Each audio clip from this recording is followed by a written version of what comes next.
Donc maintenant, c'est Thomas dans la cuisine. Bon, alors attends, on va changer de méthode parce que j'ai l'impression que vous entendez vraiment mal. Si je fais comme ça, ce sera peut-être mieux.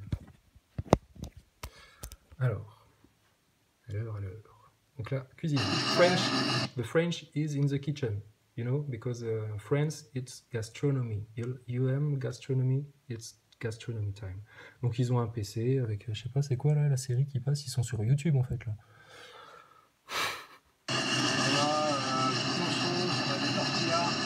Qui nous permettent de servir l'assiette en fait et de Hop, t'as vu, ça tient en l'air. super pratique surtout pour les desserts.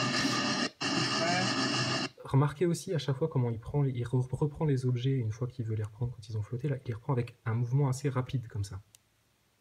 Je pense que c'est pas anodin non plus ça, dans le trucage. Alors ici c'est la pièce la plus importante, c'est la cuisine. C'est ici qu'on partage nos repas. Donc ouais, aujourd'hui qu'est-ce qu'on a? On a des chocolats. Parfois on a des fruits frais. On a toutes nos sauces, on a des tortillas qui nous permettent de servir l'assiette en fait et de pain et de tout à la fois. C'est super pratique surtout pour les desserts. Et on a même de la vache qui rit, version américaine. Voilà tout ce qu'il faut dans l'espace. De la vache qui rit version américaine. Et on a tout ce qu'il faut dans l'espace. Ouais, sauf que t'es dans du vide. Il y a des cailloux qui sont censés transiter autour de toi tout le temps, des petits grains de sable, etc. Que tu devrais être justement scotché à ton hublot, qu'il fasse jour ou qu'il fasse nuit, pour voir s'il n'y a pas un truc qui t'arrive dans la gueule. Et puis, mais t'as de la vache qui rit, donc tout va bien. Tout va bien. Et puis, avec toute votre bouffe là, il n'y a qu'un chiotte dans la station. Voilà, je sais pas, ta vache qui rit, ça peut arriver, hein, un coup de chaud là, tu laisses le hublot ouvert, il fait un coup de chaud dans le truc, ta vache qui rit, elle tourne. Voilà. Le gros russe là, qui fait des gros caca, il se rend pas compte, lui, il arrive, bon, entre temps vous avez aéré le truc, personne n'est au courant, il est à l'autre bout de la station, il s'en est pas rendu compte, bon, il se pointe là. Il se dit, tiens, la vache qui rit, elle traîne là, au milieu de nulle part, parmi le bordel. Si je me prenais un petit bout de vache qui rit. Et le mec, il bouffe la vache qui rit, sauf que la vache qui rit, elle a tourné, et là, paf 10 minutes après, il a envie de chier et de dégueuler en même temps. Oh, et là, il cherche les chiottes partout. En haut, à gauche, à droite. Puis là, il avance pas. Non, mais franchement, puis il suffit qu'il y ait déjà un mec qui est en train de chier. Ils ont des heures pour aller chier, parce que si t'as vraiment très envie de chier ou très envie de pisser, grave, et puis que t'as un mec qui est aussi accroché sur le chiotte, mais faites au moins 2 chiottes. Qu'est-ce que vous faites si le chiotte il tombe en panne? Il y a une avarie, et le truc, problème technique, problème technique, le truc il tombe en panne. Ah, donc là, vous réparez le chiotte, machin, etc. Ouais, mais si ça peut arriver, hein, n'importe quel ingénieur, bricoleur, architecte, à un moment donné, tout le monde sait que tu peux avoir une couille. Tout est pas forcément prévisible et tout.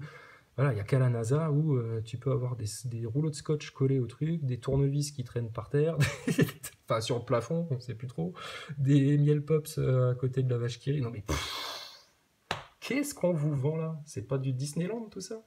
C'est Disneyland. J'ai l'impression d'être dans le truc à Disneyland, la Star Wars, et que waouh, c'est pareil. C'est exactement pareil. C'est un manège. Et alors, vous irez voir aussi les images d'archives de la station Skylab. Alors là, c'est énorme. Là, tu regardes ça, c'est bon. T'as tout pigé. Tu te dis, bon, voilà, je veux dire, c'est la messe est dite. Et les mecs prennent des douches dans leur station, hein. Ils prennent des douches. C'est-à-dire, tu regarderas, je te jure, sur ma vie, ils ont ça. Ils ont une espèce de rideau qui monte du sol jusqu'à mi-cou, tu vois. Et puis le mec, il a un pommeau de douche et puis il se douche dans la station. Ah, dans les années 70, dans les stations spatiales, ils faisaient des trucs de dingue, hein. Ah ouais. Ah, maintenant, on est devenu des merdes. Franchement, on est devenu des merdes. On n'est plus capable d'aller sur la Lune. Plus personne n'y va, ça intéresse personne. Alors qu'on aurait pu faire un super parc d'attractions anti-gravité là-dedans, je te dis pas. Enfin bon, bref, hein. Personne n'a cru au projet. Il n'y avait pas assez de sous pour le faire, je sais pas. Euh, Enfin, l'ISS, quoi. Ouais, c'est pas France, c'est Rance. Effectivement, c'est Rance, ce qu'ils nous vendent. Alors on va tourner dans le laboratoire japonais, module. Alors, les Japonais, vous regarderez hein, les vidéos de Thomas Pesquet, franchement, c'est drôle. Les Japonais, c'est les seuls qui ont eu l'idée de faire un module pour servir de rangement. Et t'entends ça et tu vas les prendre au sérieux encore. C'est-à-dire que personne, à part les Japonais, c'est-à-dire il y a eu des Américains, il y a eu des Anglais, des Européens, des Français, des Russes, même des Russes. Les Russes, ils sont loin d'être cons en ingénierie. Et à aucun moment, il y en a un qui s'est dit, les gars, là, franchement, si je peux me permettre, ce serait peut-être pas con. À un moment donné, tu vois, là il nous reste un petit embranchement là, dans le node 2. Et puis on va faire un module, mais juste pour ranger des trucs. Tu vois, genre un bout de panneau solaire, si on doit changer un bout de panneau solaire parce qu'il y a une micrométéorite qui le perfore. Parce qu'ils sont pas blindés, leurs panneaux solaires, ça se saurait.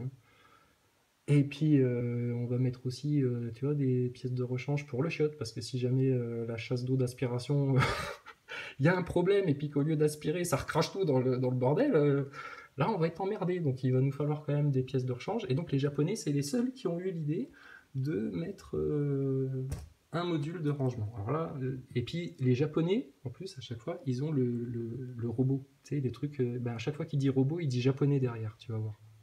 Le plus grand de la station, je pense. Super bien organisé, on a tout pour... Ah ouais, super bien organisé. Ouais, là, t'es chez les Japonais, effectivement. On peut constater qu'il y a un peu moins de bordel, tu vois, c'est déjà plus, il n'y a pas un bout de scotch qui traîne à droite, à gauche, mais bon, ça reste quand même avec des câbles apparents partout, Recherche matériaux, la recherche physiologique... Alors là, voilà, quand je vous disais qu'il parlait en wesh wesh, alors là, tu vas voir, donc là, tout à l'heure, il t'a montré sa chambre, t'as vu, petit PC, petite couchette, je dors la tête en haut, la tête en bas, comme je veux, tranquille, et là, il va reprendre son accent, là, pour parler aux jeunes. Va voir qu'il y a des expériences physiologiques, tout ça, t'as vu. Regarde, écoute bien ce qu'il va dire.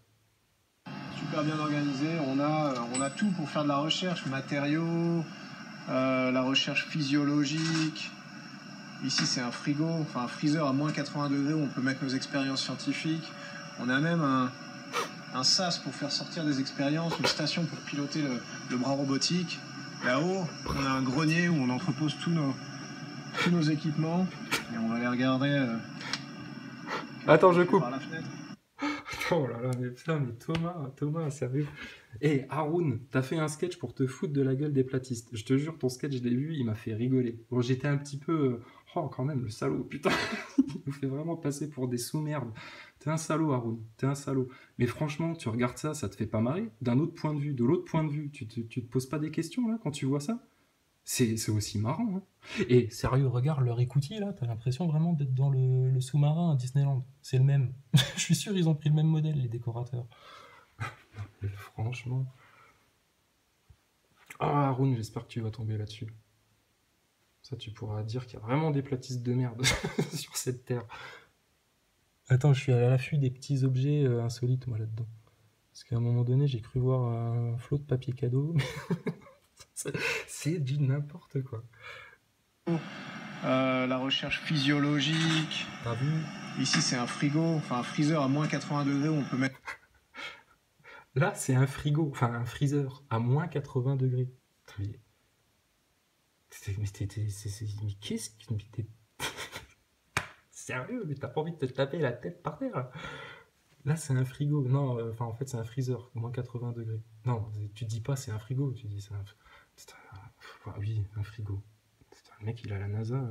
Ils ont pas un terme quand ils parlent entre eux de ce truc-là, ils disent le frigo. Quand ils parlent aux Russes, ils disent le frigo. Non, ou alors il dit, là, vu qu'il aime bien faire des petites allocutions en anglais, qu'ils disent là, on a le fridge, tu vois. Je sais pas, ça pue le pâté. Super bien organisé, on a tout pour faire de la recherche, matériaux, la recherche physiologique. Ici c'est un frigo, enfin un freezer à moins 80 degrés où on peut mettre nos expériences scientifiques. On peut mettre nos expériences. En fait, le mec, il a des expériences dans les poches. Tu sais pas ce que c'est en fait une expérience. C'est comme la gravité, c'est quelque chose d'abstrait. Tu sais pas d'où ça sort, etc. Mais ça existe. Ça existe et c'est mathématique, équationné, etc. Donc le mec, le gars, il a des expériences dans les poches. Et puis là, il va les mettre là dans le freezer. Après, il va mettre son expérience dans le sas. Après, mais qu'est-ce que tu mets comme expérience? Non, on va mettre des éprouvettes là. On va mettre des expériences. Il reste flou exprès. Pourquoi il reste flou? Parce qu'ils ne branlent rien du tout dans leur station. C'est pas là-dedans qu'ils vont trouver le virus du cancer ou je sais pas quoi. Tu plaisantes ou quoi? Qu'est-ce qu'ils iraient foutre dans l'espace pour trouver un virus?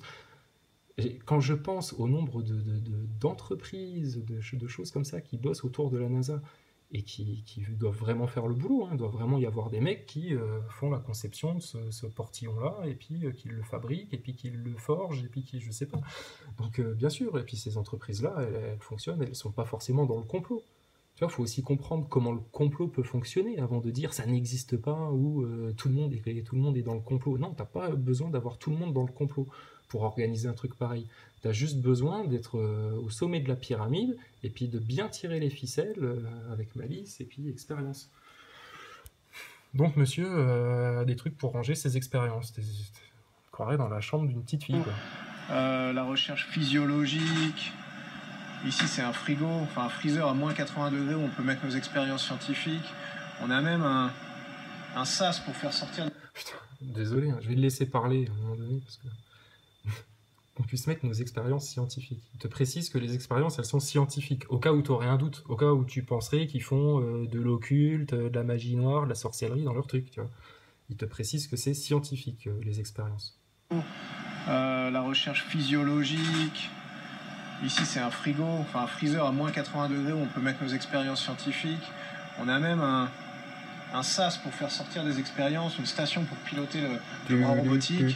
Là-haut, on a un grenier où on entrepose tout. On arrive près du hublot. Tous nos équipements. Et on va aller regarder. Pour faire sortir des expériences. C'est un présentateur télé, le gars-là. C'est pas un astronaute, c'est un présentateur télé. Écoutez bien les tons qu'il a.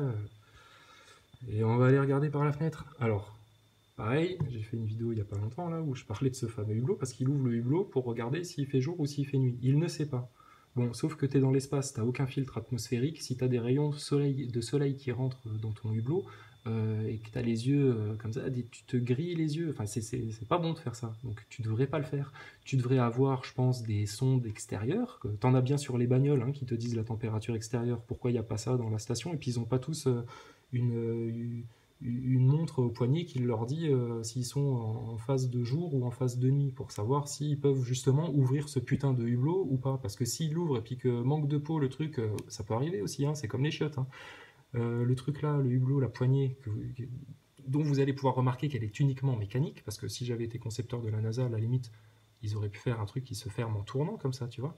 Tu sais, un peu comme les sas du futur. C'est parfaitement réalisable ça par la NASA depuis 1998.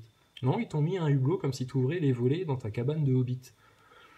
Et donc si la poignée là elle pète, je te dis pas le bordel dans la station, parce que les rayons du soleil qui vont rentrer dans le hublot, et voilà. Donc ils sont... Ça c'est scientifique ça. Ça c'est la rigueur scientifique optimale, le bon sens, la logique et puis la précision.